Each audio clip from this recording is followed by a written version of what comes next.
Mantan pejabat Bea Cukai Eko Darmonto mendatangi Komisi Pemberantasan Korupsi untuk menjalani pemeriksaan laporan harta kekayaan penyelenggara negara.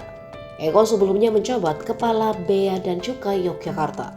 Ia dicopot dari jabatannya oleh Menteri Keuangan Sri Mulyani setelah menjadi sorotan lantaran memamerkan gaya hidup mewah di media sosial. Dilansir dari kompas.com, Eko tiba di Gedung Merah Putih KPK pada pukul 7:44 Selasa 7 Maret. Eko tampak mengenakan kemeja berwarna biru polos. Eko tampak didampingi 2 orang.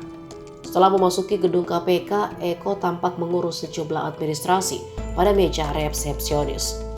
Ia kemudian duduk di deretan sofa lobi Gedung Merah Putih.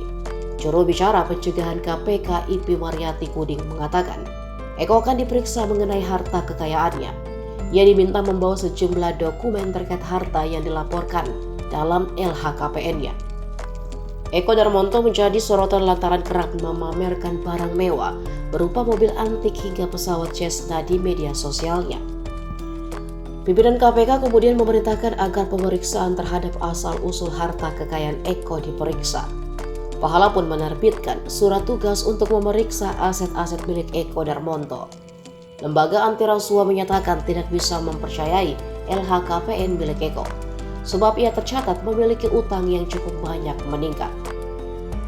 Berdasarkan informasi yang KPK himpun, Eko mendapatkan pemasukan dari profesinya sebagai aparatur sipil negara 500 juta rupiah per tahun. Namun kata Pahala, Eko Darmonto tercatat memiliki utang 4 miliar lebih.